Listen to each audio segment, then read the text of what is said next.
Halo viewer semua, kembali lagi bersama Movie History, channel YouTube yang akan memaparkan secara singkat alur dari sebuah film dengan cara yang menyenangkan dan mudah untuk dipahami.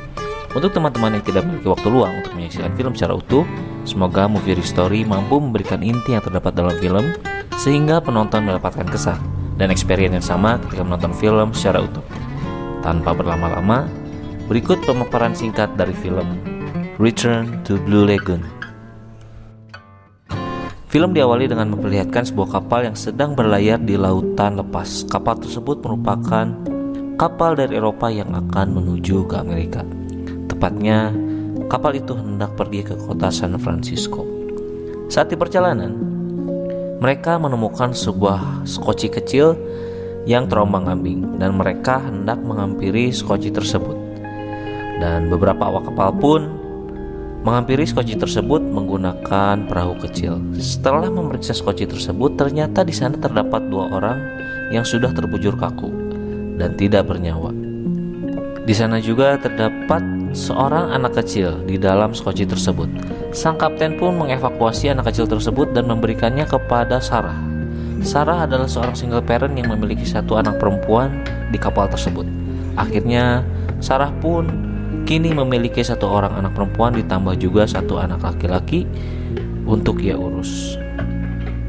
Sedangkan dua orang yang tewas di skoci tersebut, sang kapten melakukan seremonial pemakaman sesuai tradisi pelaut. Setelah mereka selesai, sang kapten pun beserta anak buahnya melanjutkan perjalanan mereka.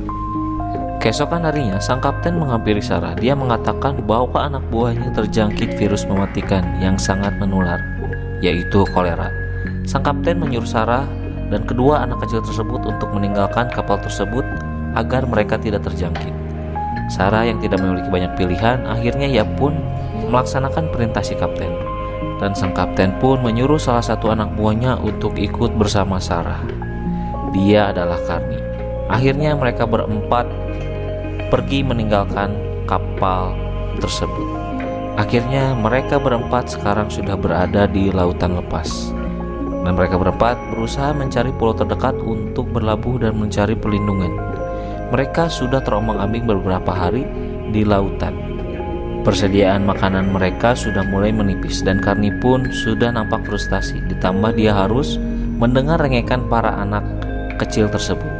Ia merasa jengkel dan sangat terganggu dan dia pun hendak membunuh anak kecil tersebut.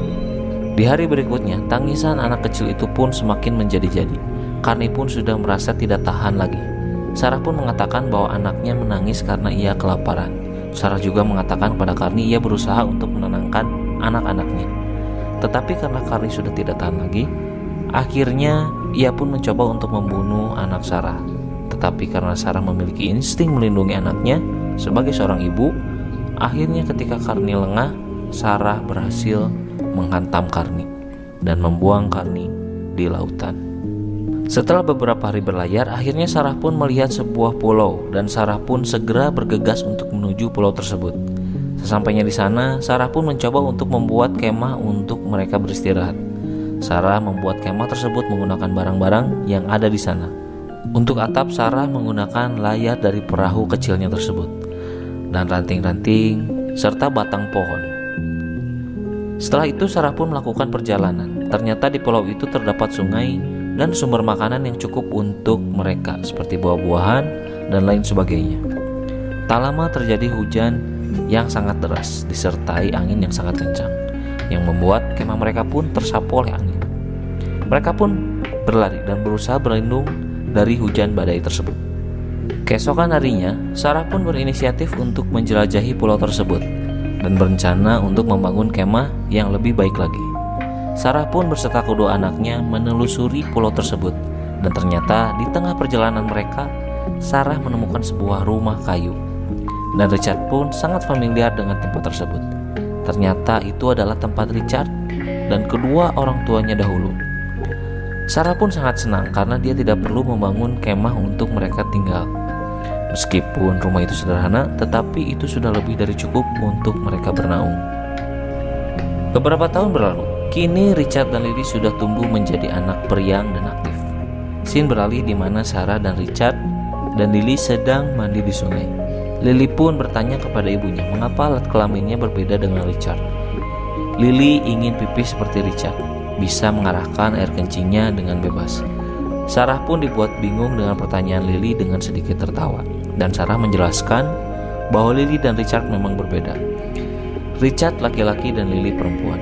Itu merupakan takdir dan pemberian dari Tuhan yang tidak bisa mereka pilih. Rasa penasaran Richard dan Lily pun semakin besar. Mereka pun kerap menanyakan soal di mana mereka terlahir, apa itu pernikahan, dan bagaimana cara untuk mendapatkan anak. Mereka kerap kali menanyakan hal-hal polos kepada ibunya. Tetapi ibunya pun memiliki cara untuk menjelaskan kepada anaknya agar mereka paham sesuai dengan usianya. Mereka bertiga terkadang menyibukkan diri dengan berdiskusi bersama. Ketika mereka sedang berdiskusi, Sarah tak lupa mengajarkan kepada Richard dan Lily cara berinteraksi sosial, beberapa ilmu pengetahuan, tata krama, dan masih banyak hal lagi yang perlu Sarah sampaikan sebagai seorang ibu. Ketika mereka sedang berdiskusi, tak lama jatuh sebuah benda yang menimpa atap mereka, sehingga atap rumah mereka pun menjadi bocor. Ternyata itu adalah pelepah pohon kelapa. Sarah pun dengan sigap langsung membetulkan atap rumah tersebut dengan dibantu oleh kedua anaknya. Tak lama setelah kejadian itu, Sarah pun tampak sakit dan memburuk kondisinya. Sarah mulai batuk-batuk tanpa henti dan tubuhnya pun mulai melemas. Hari demi hari kondisi Sarah kian memburuk. Sarah pun mengatakan kepada dua anaknya untuk saling menyayangi dan saling melindungi satu sama lain. Sarah pun mengajarkan kepada kedua anaknya bagaimana cara menguburkan seseorang yang sudah meninggal dunia. Dan Sarah pun berpesan kepada kedua anaknya di mana dia akan dikuburkan setelah kematiannya. Dan Sarah pun meminta kedua anaknya membacakan doa jika hal itu sampai terjadi. Dan tak lama, akhirnya Sarah pun meninggal dunia dan meninggalkan kedua anaknya. Richard dan Lily akhirnya menguburkan Sarah di tempat yang Sarah inginkan dan melakukan ritual yang sudah diajarkan kepada mereka. Tahun-tahun pun berlalu. Akhirnya Richard dan Lily kini menjadi pria dan wanita dewasa. Di sini kita diperlihatkan di mana mereka sedang menghias telur-telur. Ternyata hari ini adalah hari Paskah. Itu adalah sebuah ritual yang selalu mereka jalankan tiap tahunnya. Mereka akan menyembunyikan telur-telur tersebut dan mereka saling mencari telur satu sama lain. Dan siapa yang mendapatkan telur terbanyak akan mendapatkan hadiah. Permainan pun dimulai dan singkat cerita, akhirnya Lily lah yang menjadi juaranya. Richard pun harus memberikan hadiah kepada Lily. Dan Richard pun akan memberikan Lily hadiah berupa mutiara. Mereka berdua pun langsung menuju ke tengah lautan untuk mencari kerang yang di dalamnya terdapat mutiara. Richard pun menyelam dan ia mendapatkan sebuah kerang. Richard pun kembali ke dalam perahu dan memberikan kerang yang berisi mutiara tersebut kepada Lily sebagai hadiah. Scene beralih di mana Lily yang baru saja terbangun dari tidurnya, ia mendapati bercak darah di kasurnya. Ibunya dahulu berkata bahwa jika Lily mengalami menstruasi, itu merupakan tanda bahwa Lily sudah menjadi wanita dewasa dan ia pun sudah bisa memiliki seorang anak. Lily pun segera menuju ke sungai untuk mandi wajib, karena kalau tidak mandi wajib, Lily tidak bisa sholat duhur. Setelah mandi wajib, Lily pun tidak lupa mencuci spray yang terkena darah menstruasinya. Tak lama Richard pun datang dan ia pun menceritakan hal yang dialaminya kepada Richard. Mengetahui hal tersebut, akhirnya pada sore hari Richard pun mengatakan pada Lily bahwa Richard ingin menjadi suaminya dan ingin menikahi Lily. Lily pun yang terpaksa karena di pulau itu nggak ada laki-laki lain, akhirnya menerima lamaran Bang Icat. Keesokan harinya mereka pun menikah di depan makam ibunya. Mereka mengucapkan janji sehidup semati mendampingi sampai akhir. Hari-hari mereka pun mereka jalani dengan penuh kebahagiaan sebagai pasangan suami dan istri. Dan kini setiap kegiatan mereka terasa lebih memiliki makna. Scene beralih di mana Lily dan Richard sedang membuat sesuatu benda. Tak lama Lily melihat sebuah perahu layar yang cukup besar. Perahu layar itu pun menurunkan jangkarnya dan menuju ke pulau yang Lily dan Richard tempati menggunakan perahu kecil. Sang kapten dan 7 anak buah kapalnya sudah berada di daratan. Richard dan Lily pun menghampiri kapten beserta anak buah kapalnya. Kapten itu mengutarakan maksud dan tujuan sang kapten hanya meminta air untuk persediaan di kapalnya. Dan sang kapten pun membawa seorang wanita muda bernama Sylvia. Richard dan Lily pun mulai menceritakan bagaimana ia bisa berada di pulau tersebut dan menjamu mereka semua untuk makan malam. Setelah beberapa obrolan, Richard pun mengutarakan bahwa ia menginginkan untuk pergi bersama sang kapten karena ia ingin melihat peradaban di luar sana. Keesokan harinya, Lily dan Richard diberikan pakaian oleh sang kapten dan Sylvia. Mereka pun mengenakan pakaian tersebut, dan saat di malam hari, Sylvia menanyakan kepada Lily dan Richard apa yang sering mereka lakukan untuk menghilangkan rasa bosan. Lily dan Richard pun mengatakan pada Sylvia biasanya mereka menghitung bintang-bintang sambil tertidur, beralaskan pasir pantai, melakukan sebuah tarian, atau juga melakukan aksi mantap-mantap. Tak lama mereka pun menunjukkan tarian kepada Sylvia. Sylvia pun mengatakan bahwa tarian itu sangatlah aneh untuk dilakukan orang dewasa, karena itu adalah tarian yang dilakukan oleh anak-anak. Akhirnya Sylvia pun menunjukkan tarian yang sepatutnya dilakukan oleh orang dewasa. Akhirnya Sylvia pun menarik Richard dan menunjukkan tarian yang sepatutnya dilakukan oleh orang dewasa. Lily yang melihat Richard menari dengan Sylvia, ia pun merasakan perasaan yang belum pernah ia rasakan sebelumnya.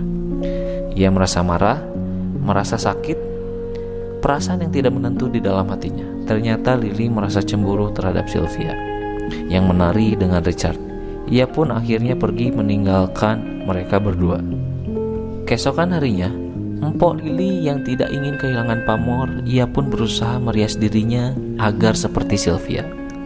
Berharap Richard lebih tertarik lagi terhadap dirinya. Tetapi karena Lily tidak tahu cara berdandan, akhirnya ia pun berdandan secara asal-asalan. Ia pun asal menempelkan make up di wajahnya. Kurang lebih, Lily mencoreng mukanya seperti tentara yang hendak memasuki hutan untuk kamuflase. Akhirnya Lily dan Richard pun bertemu. Lily pun mengatakan, "Apakah kau suka dengan riasan baruku?" Bang Icat pun menyuruh Lily untuk berwudu dan istighfar dan membersihkan wajahnya karena penampilan Lily terlihat aneh dan konyol. Bang Icat pun berpamitan kepada Lily. Ia mengatakan bahwa ia sudah berjanji akan mengajak Sylvia untuk memancing. Akhirnya Richard dan Sylvia pun pergi ke lautan. Ternyata Sylvia mulai menyukai Richard, dan Sylvia pun mulai menggoda Richard dan meminta Richard untuk melakukan aksi mantap-mantap bersamanya di atas perahu tersebut. Scene beralih di mana Lily sedang mandi wajib. Ternyata ia menjadi bahan tontonan oleh anak buah kapal di sana. Lily yang sedang mandi wajib pun merasa risih karena ia diperhatikan oleh ABK yang ngeres tersebut. Lily pun bergegas pergi, tetapi karena ABK tersebut sudah sempit celananya dan sempit otaknya, akhirnya ABK tersebut pun mengejar Lily. Beralih ke Richard. Richard yang hampir melakukan aksi mantap-mantap bersama Sylvia, akhirnya ia pun tersadar setelah beristighfar dan mengingat ia memiliki istri dan ia tak ingin mengecewakan istrinya. Richard pun pergi meninggalkan Sylvia. Waduh, sayang banget ya guys. Akhirnya Richard pun meninggalkan Sylvia dan hendak pergi kembali ke rumahnya. Scene beralih di mana Lily sudah berada di rumah. Ia diikuti oleh ABK gatal yang ingin merasakan daging dunia yang dimiliki oleh Lily. Ketika ABK kapal itu hendak menyatakan, sebelum lanjut, tim Movie Story ingin mengingatkan nih buat teman-teman agar tidak ketinggalan update ringkasan film dari Movie Story. Teman-teman cukup tekan tombol subscribe yang berwarna merah serta aktifkan notifikasinya secara gratis. Dan kalau teman-teman menyukai apa yang kami paparkan, teman-teman bisa like dan share ke kerabat kalian semua. Terima kasih. Mari kita lanjutkan menonton. Yang dimiliki oleh Lily. Untungnya Richard segera datang menghentikan ABK yang gatal tersebut. Perkelahian pun tak terhindarkan. Singkat cerita, Richard berhasil mendapatkan senapan ABK tersebut. Tetapi karena Richard wong deso, Ia pun tidak tahu cara mengenakan senapan tersebut, dan akhirnya senapan itu pun berhasil direbut oleh ABK kurang ajar tersebut. Merasa terancam, Richard pun akhirnya pergi ke tepian pantai.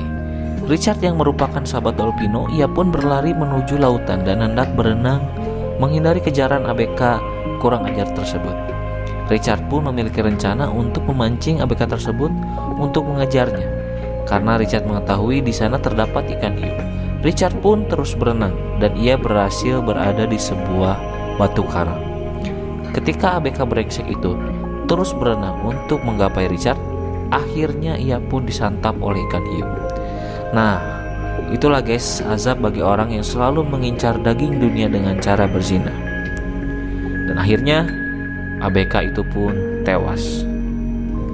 Scene beralih di mana Lily dan Richard saling berdiskusi. Lily mengatakan bahwa ia ingin berada di pulau yang selama ini mereka tinggali, karena orang-orang di luar sana ternyata sangat berbahaya, jahat, dan memiliki sifat yang serakah. Lily juga mengatakan bahwa Lily merasakan ada sesuatu di dalam perutnya. Kemungkinan di dalamnya terdapat seorang bayi. Bang Icat yang mendengar itu pun sangat senang.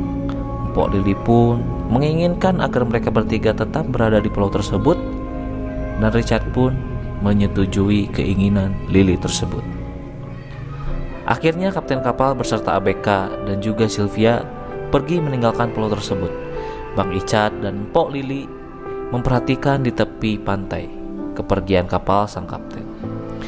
Pergi perlahan menjauh menghilang di ujung horizon lautan. Beberapa bulan pun berlalu. Akhirnya anak mereka pun lahir. Kini Lily, Richard, dan anaknya yang baru lahir hidup di pulau tersebut sebagai keluarga yang utuh. Mereka pun menjalani hari-hari mereka dengan penuh kebahagiaan, kesederhanaan, dan kasih sayang. Dan film pun selesai. Terima kasih sudah menonton tayangan kami sampai akhir. Semoga Anda semua terhibur, dan tim Movie Story doakan senantiasa teman-teman sehat selalu, berlimpah rezekinya, dan segera tercapai apa yang menjadi pengharapan di dalam doa teman-teman semua. Tidak lupa kami akan selalu menyisipkan quotes yang menarik dari film yang kami paparkan. Berikut quote pilihan tim Movie Story dari film Return to the Blue Lagoon.